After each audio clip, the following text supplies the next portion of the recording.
And we want our dogs to look to us for guidance and advice and information that we're okay, that they could trust us to make these good decisions. Now, the truth of the matter is that you can't buy trust. You cannot pay your dog enough to trust you. Trust, it's something that we give to someone who demonstrates their trustworthiness.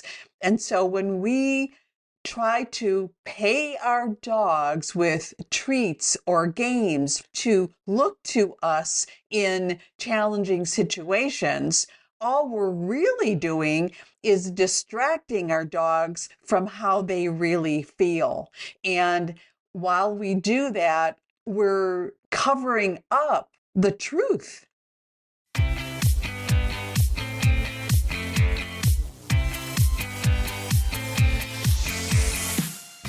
Hi, I'm Kathy Kowalik, and I believe that our dogs connect us to the heart and soul of what really matters in life. So hang out, and we'll take a deep dive into the human-dog connection and explore strategies that will inspire you to create legendary, enlightened partnership with your dog. This is the Enlightened by Dogs podcast. Well, hello, Kathy Kowalik here, and welcome back. I'm so excited to continue our discussion that we started in episode 301, all about why avoiding triggers backfires. So this is part 2. If you haven't yet listened to part 1, episode 301, pause this, go listen to that, and come back here and finish up, because part 1 gives us the backstory, and then part 2 gives us our move forward steps. Okay, so last week we talked a lot about our circle of influence versus our circle of concern, and comparing our circle of influence versus our circle of concern reveals the powerful difference that focusing on what we can actually influence, like connection, trust, and felt safety, makes on how our dog reacts to the world. It's such a powerful concept, and today we're going to unpack the idea of why avoiding triggers backfires and what to do instead. All right, so I'm sharing clip number 2 from the workshop that I recently did, which was called Growing Together from Reactive to Remarkable.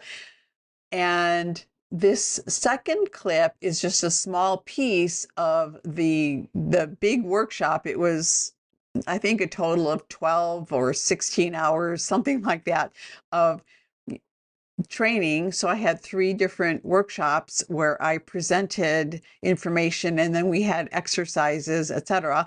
And then the rest of it was coaching and answering questions and helping dog moms apply this information to their life in real life with, real dogs in real and sometimes difficult situations. So the snippet that I shared, this clip that I shared last week, was taken from that. And then this coming clip is a continuation from the segment about avoiding triggers from that workshop. So I think it's going to hopefully shed some mind-blowing light on this topic of how avoiding triggers actually increases, exacerbates reactivity, keeps us stuck in the spiral, and signals to our dog that life is dangerous. And as we know, that is the exact opposite of what we want, right? We want our dogs to learn that life is good, life is safe, that they could trust us to make good decisions about where, when, how, with who, etc. The conditions and the environments that we create for and with our dogs. And we want our dogs to look to us for guidance and advice and information and affirmation and confirmation that we're okay, that they could trust us to make these good decisions. Now, the truth of the matter is that you can't buy trust. You cannot pay your dog enough to trust you. Trust is not something that is transactional. It's something that we give to someone who demonstrates their trustworthiness.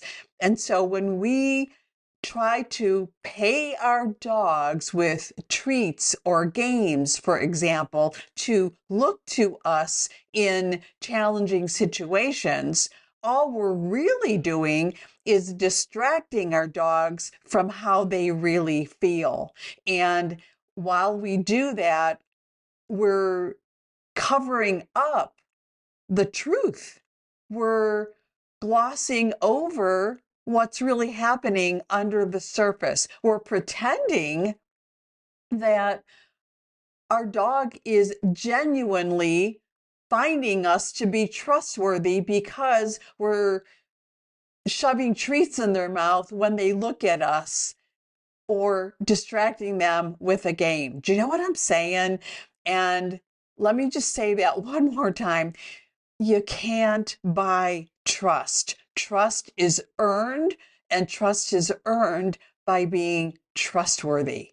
We want our dogs to know that it's going to be okay, that there's nothing dangerous to be concerned about in ordinary life circumstances. Yeah. And then from that place, now we could help our dogs learn what's normal, how we do things, and normalize normal life in a way that is regulated and connected and fun and interesting and calm and all the varieties of things that we want to enjoy in our life with our dogs. We just want to normalize that instead of normalizing scanning for triggers and avoiding triggers. Yeah?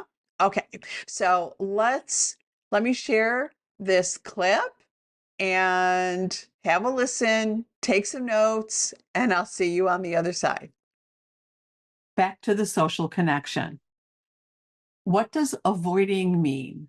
I actually looked it up because I thought, I think I know what it means, but let me look up the actual definition of it. And here's what it says in the dictionary. Avoiding equals to keep away from, using caution to keep clear of danger or difficulty. Okay, that makes sense. Does anyone disagree with that? Right? Avoiding means using caution to keep clear of danger or difficulty. Now what are we role modeling for our dogs? What are we informing our brain and our nervous system?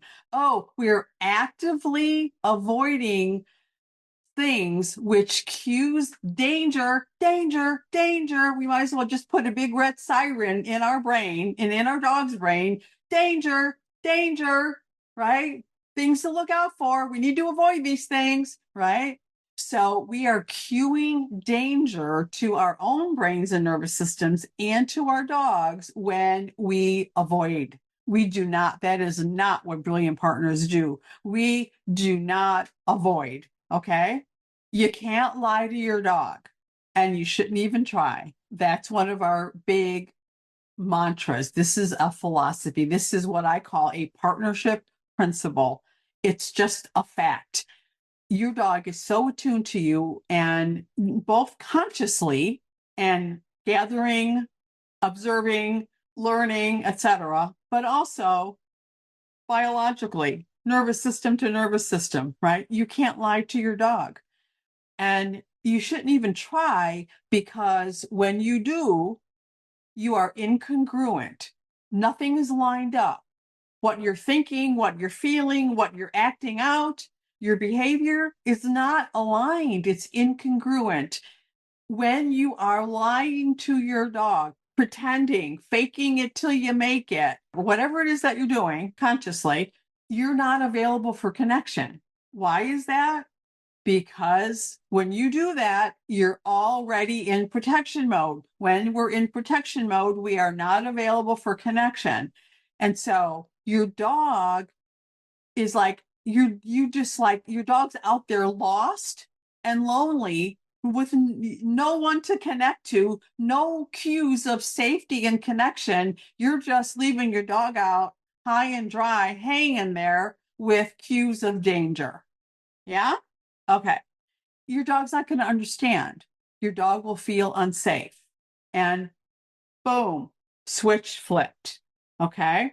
So, what do we want to do? We want to make smart, informed decisions about what we can handle today with the dog we have today, with the person we are today, so that we can have a partnership enhancing experience. That's what we do, right? We are optimistic, solution focused, connection focused. We do not linger in problem, danger focused thinking. We just do not do that. It's not effective because you can't lie to your dog. Okay. So when you're actively avoiding, I'm going to say it again, when you are actively avoiding triggers or anything, you are cueing danger to your dog and to your own brain and nervous system. Okay. Is that clear as mud? All right. So what do? We go for success. Make it easy to succeed. Set ourselves up for success. That's what we do, right?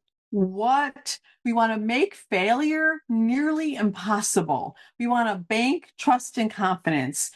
That retrains brains and nervous systems to default to connection mode. We want to make smart, informed choices about what we can handle today to have a partnership building experience. We want to make it easy to succeed with the dog you have today as the person you are today. Whatever you each are bringing to today's table, that's what you got, right? Today, we could do anything. This day, not very much, right? Because stress, worry, something happened, etc., right? So you just make smart, informed choices about what you and your dog can handle at any given time.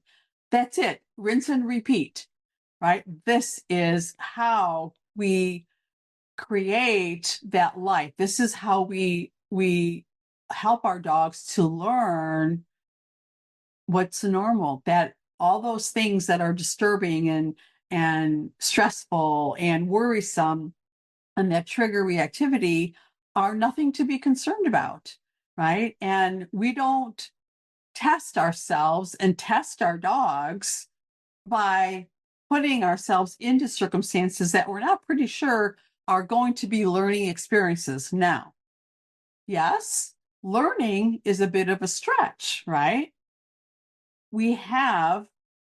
Learning requires leaning into our comfort zone, stretching it just a little bit without busting that bubble open. Yeah. And so, what's easy for us today? When, where, what, how, with whom can we have a green zone experience? You just chunk it down. What's going to make this easy? What's going to make this possible? What's going to keep this safe?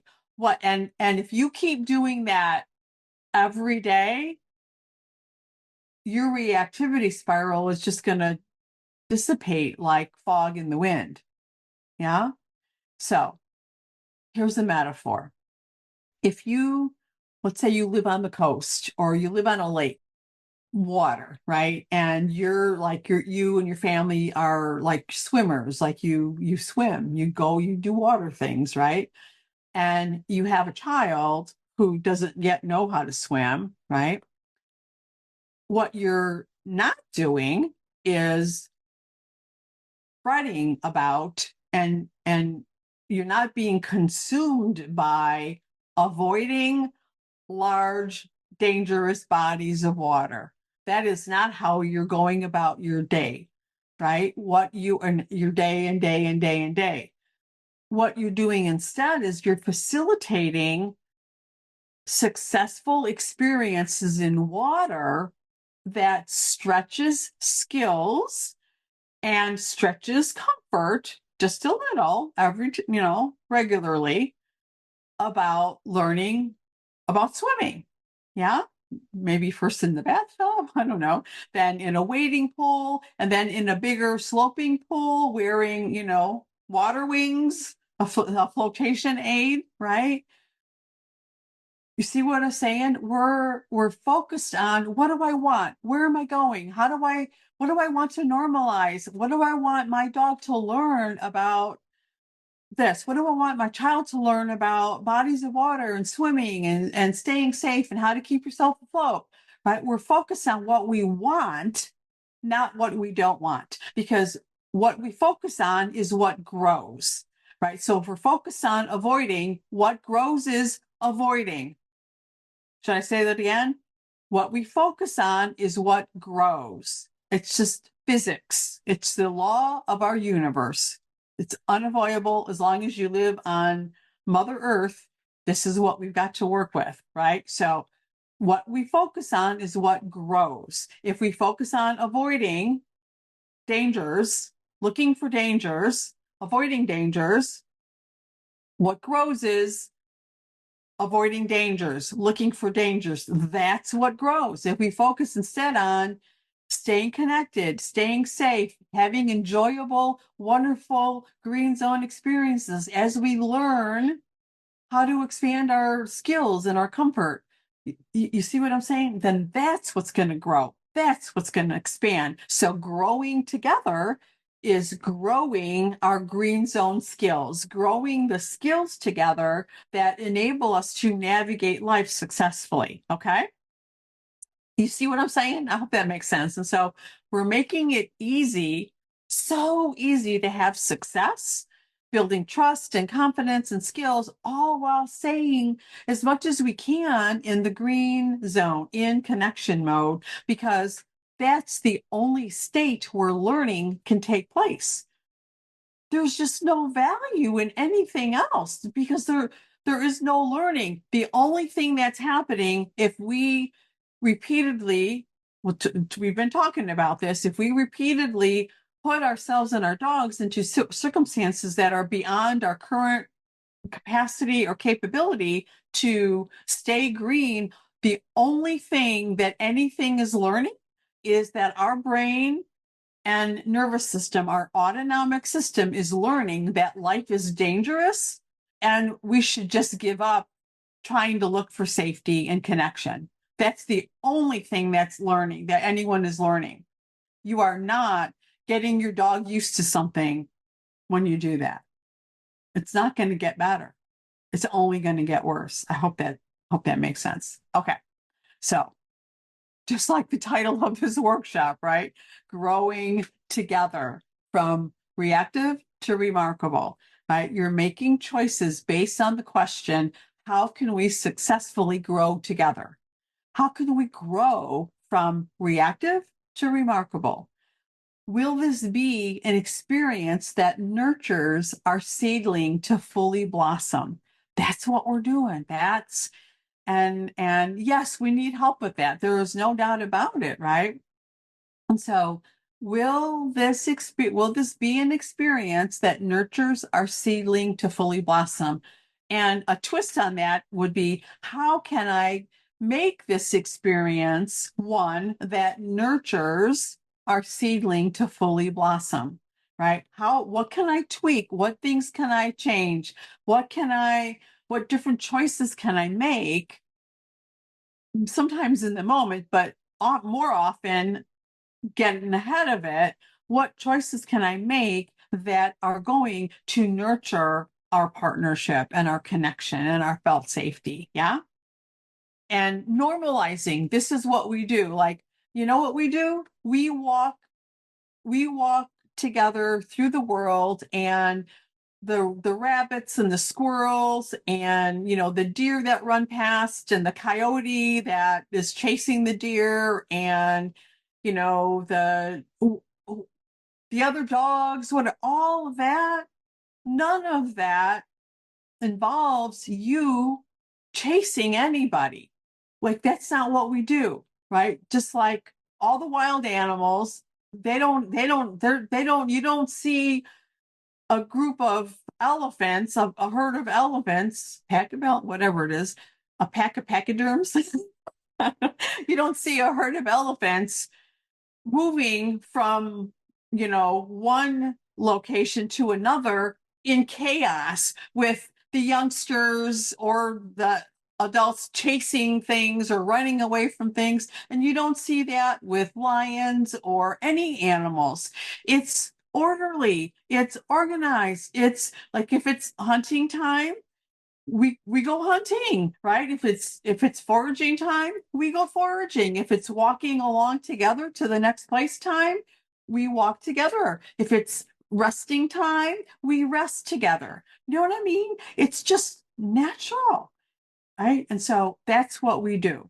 That's what you can do too, right? It's not complicated. The hardest thing is us unpacking all of our subconscious beliefs and all the myths and all the habits and all the old narratives that we have. That's our work. That's the hard part, right? The actual changing what your dog does and changing how you and your dog cooperate, that's the easy part. And the hard part it's not like, pushing iron, sweat, blood, sweat, and tears. It's just hard because it requires focus. So anything that we want to focus on that's hard, right? Focus is hard. It's hard for everybody, and it's harder for some of us than others. Yeah. And certain circumstances and conditions and environments make it harder than it needs to be. And so we want to do things that make focusing on the things that are going to create the life we want easy. That's it. Yeah. All right. So here's how we do that. Like, I'm just going to say this another way. We ask the question. We just ask the question, will this thing that I'm about to do, like, who was it that we talked to yesterday? Christine?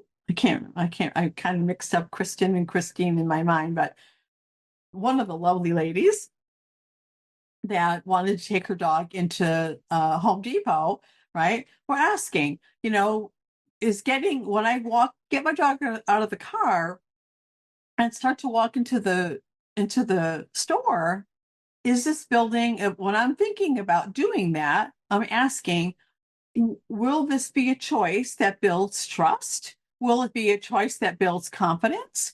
Is it a baby step toward my desired outcome, which is that we can just go anywhere in our little green bubble, and it doesn't matter. We can do anything we want that we both enjoy, right? And so we're just asking. It's just another way of looking at it. We're asking, will it build trust? Will it build confidence? Is it a baby step? And then, or how can I make this so that it builds trust, so that it builds confidence, so that it is a baby step? And then yesterday in the coaching, I worked through how we might think about turning what's right now a seriously orange zone experience into a plan to make it green zone by staying present, staying connected, little stretchy of the comfort zone, but always staying green and always staying present enough and focused enough on that inner circle of influence so that we can dialogue with our dogs and we can share that experience with them, and that will inform and our educated decisions that we make. Should I go closer? Should I not? Is today a good day? Is today just a really bad day to do this? Maybe we're just going to walk around the parking lot today. You know what I mean? So, and then another question we could ask is this a deposit or a withdrawal in our connection bank? Yeah. Okay. This is just a reminder. Felt safety is a subjective experience. You don't get to decide if your dog is experiencing felt safety or not. You don't get to decide that for your dog any more than I get to decide that for you, or you get to decide that for me, right? It's a personal experience that subjective. That means it's individual. Each subject has their own interpretation of what is happening in this experience, right? So I just want to remind you of that, right? It might not make any sense to us when our dog acts out, and it might not make any sense. Maybe we stress ourselves out saying, why does my dog react to this dog and not that dog? Why did my dog pass by that dog and fine, and then 10 minutes later my dog goes Cujo, passing a dog in the same type of circumstance? And when we dwell on that type of a question, we're wasting our life away. We're wasting opportunities. We're missing opportunities to ask better questions. The second time we passed a dog, my dog went Cujo. My dog switch got flipped. My dog didn't flip the switch. My dog switch got flipped to protection mode. My dog acted out. My dog showed me with his behavior, lunging, barking, etc., how he feels inside, what's really happening inside. He communicated that very clearly to me. This was hard. This made me feel danger, danger, danger, danger. That's what my dog. Okay. Well, that was unfortunate. Dude, I am so sorry that we had this experience. I definitely did not want this to happen. It was the last thing I wanted for us. I'm really sorry. Whew. Okay. You know what? What can we do right now to recover? We call that get back to grazing. Like, there was danger, but now there's not.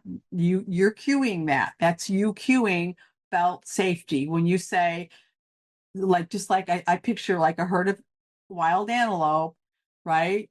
Someone alarms to something, someone alerts or alarms, like, oh, is that lion hungry? And the matriarch gets the notification and says, let me look, let me assess.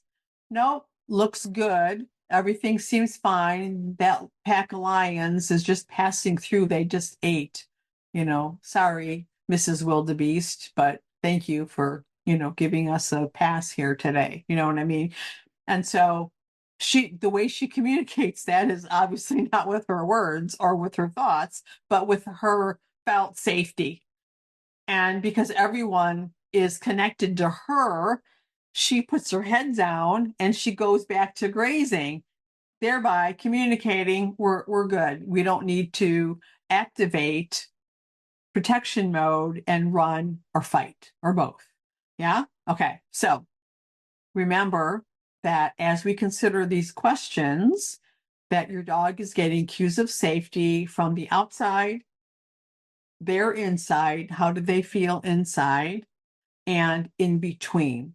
And the in between is where you have the influence. That is your inner circle of influence. Okay. I hope I'm connecting some of these dots for you. All right. Woo. I hope that I did connect some of these dots for you and brought you around for full circle so that you have a greater understanding of why we start with focusing on our own inner world so that we are able to be grounded and present and regulated and available for connection, so that we're thinking we're in our wizard brain, our nervous system is regulated. When that's us, when we're in that state of being and able to make thoughtful choices that support our partnership life with our dogs, now the in between comes into play. And that's between us and our dog. And so, nervous system to nervous system, autonomic signals are flowing back and forth between you and your dog continually. And because we're social mammals, this is one of our, or maybe let's say the primary way that we either stay in a state of fight or flight, aka protection mode, or we relax into a state of connection mode because we feel safe and we're connected to others that affirm that for us. So when we take care of ourselves first, now what the signals and the cues that we're sending to our dog, not just consciously, not just with our body language and our voice and our emotions, all that, yes, but also under the surface, biologically, autonomically, our dog is getting cues of safety and connection. And now we have two of the three main sources of assessing danger covered, right? So the inside of us, let's put it into your dog's perspective. So your dog's inside, they may have a lot of stuff going on inside, right? They may have had past experiences and emotional reactions and frustration, etc. They might have that going on inside and as a habituated way of being. And the only way to influence our dog's inside and get to that under the surface root causes of reactivity is to look at the other two sources of gathering information for our brain and nervous systems. That is the outside. And so we can make really good choices about the environments that we create with our dogs. And then really important is the in between. And when we're in that regulated, feeling safe state, now our dog is getting two sources of getting cues of safety from two sources, the in between and the outside, because we are making really, really good choices that are easy for us to stay connected, etc., and to feel safe. Okay. So that's the big picture overview. And there's so much more, as you know, which is why the workshop was so detailed and, what we work on in my programs. But I hope this gives you a good solid feel and a good, if you've already heard this and you're living this, you're working with me in my programs, that this helps clear things up and fill in some of the gaps that you may have been experiencing. Okay. All right. So that's all I have for you today. I know it's a lot, but I hope it was helpful. You might want to listen to it a couple times and have a brilliant week with your dogs. Find ways to be happy and to feel safe and connected and make it easy. And I will see you next week. Bye-bye for now. Be brilliant.